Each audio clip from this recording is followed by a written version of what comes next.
You know, whenever you order a beef dish from a Chinese restaurant, they come out so tender.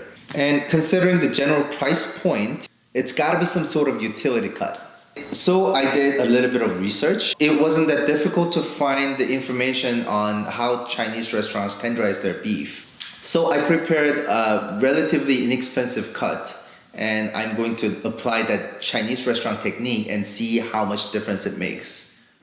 With a long history of Chinese cooking, this is proven in theory and practice.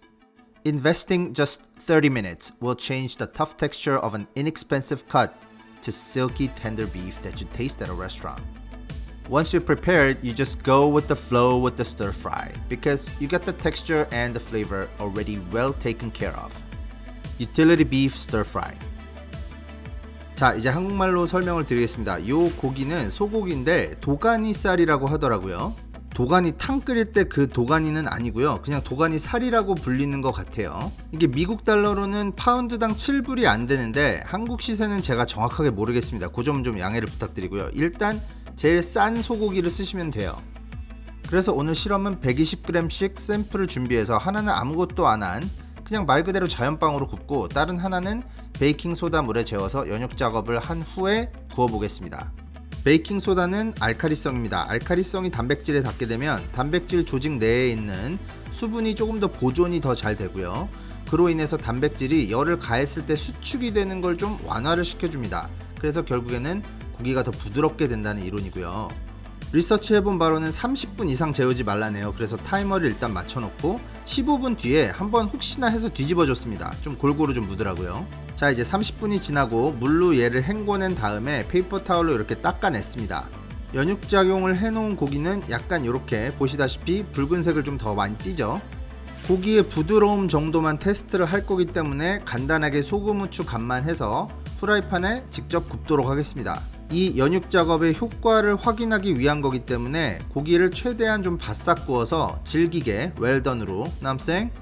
심지어는 뒤집는 타이밍까지 똑같이 뒤집었어요. 이제 다 된 거 같으니까 얘네 건져내서 레스팅도 똑같은 시간 동안 해놓겠습니다. 자, 이제 두 가지 샘플을 확인해 보도록 하겠습니다. 잘라놓은 단면을 확인을 해도 연육작용을 한 애가 조금 더 촉촉하고 색깔도 약간 선홍빛이 더 많이 돈다는 걸 확인할 수 있었습니다. 사실 자를 때부터 느낌이 달라요. 자, 그럼 이 싼 고기를 자연빵으로 웰던으로 익혔을 때 얼마나 뻑뻑한지 제가 한번 도전해 보도록 하겠습니다. 실험이 아니에요, 이건 도전이에요. 저는 모두의 취향을 존중하는 편인데 스테이크 이렇게 드실 거면 그냥 치킨 드세요. 정말 화를 부르는 이 맛. 이번엔 베이킹소다로 연육을 한 애를 한번 먹어보겠습니다. 솔직히 둘 다 좀 오버해서 많이 구웠지만 이 안에 육즙이 아직 있고 색깔도 그렇게 나쁘진 않습니다. 먹어보면은 식감이 확실히 달라요. 훨씬 더 부드럽고 촉촉하고 약간 화학적인 냄새, MSG 냄새 같은 것도 좀 나고요. 저는 뭐 자연주의 셰프 뭐 이런 건 아니고요. 맛있으면 장땡이라는 사람이기 때문에 이렇게 작업을 한 고기로 업그레이드를 해보겠습니다. Hell yes.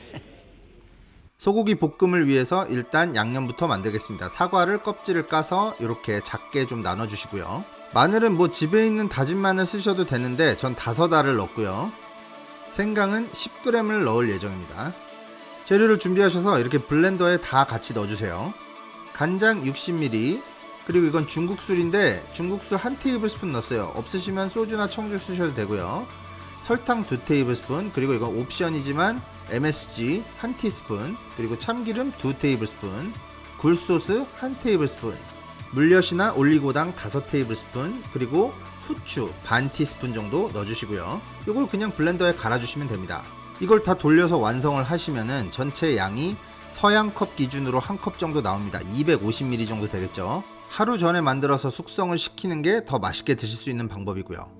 고기 손질을 하겠습니다. 고기 보면은 머슬 사이에 이렇게 근막이 있습니다. 근막 사이를 먼저 칼집을 넣어서 이렇게 갈라주시고 소고기의 결이 이 방향으로 나 있으니까 요거를 90도 각도로 칼질을 넣어주시면 됩니다. 지방질이 없는 소고기일수록 반드시 결 반대 방향으로 썰어주셔야 되는 점 유의해 주시고요. 불고기처럼 또 너무 얇게 썰면은 이 씹는 맛이 없기 때문에 좀 어느 정도 도톰하게 썰어주시면 되겠습니다.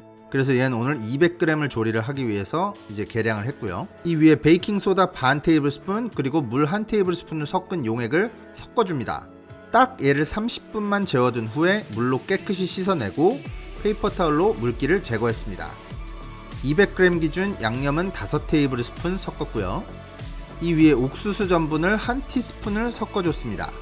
이게 중국 애들이 쓰는 스타일인데 이렇게 전분을 섞어주면 구웠을 때 고기에서 윤기가 나고 소스도 약간 어느정도 되직하게 농도가 잡히는 두 가지 효과를 동시에 볼 수 있습니다.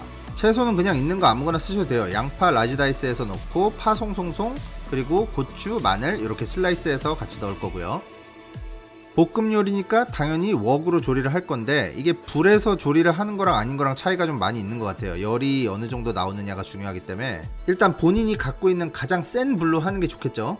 또 한 가지 중요한 점은 고기부터 완전히 이렇게 다 익히신 다음에 채소를 넣으셔야 합니다. 재료 다 같이 때려 넣어버리면은 센 불에서 야채가 빨리 익고 고기는 좀 천천히 익는데 그렇게 되면은 이게 타이밍이 안 맞아요. 채소가 숨이 죽었을 때 물을 한 테이블스푼 넣어주시고요. 고추 슬라이스 해놓은 걸 넣어주시고 얘를 센 불에서 1분 정도 더 스터 프라이를 해줍니다. 한국에서 이걸 뭐 웍질이라고 하나요? 아무튼 뭐 이렇게 현란한 손기술 완성이 됐는데 저는 얘를 덮밥으로 먹고 싶어서 밥 위에 이렇게 그냥 얹었습니다.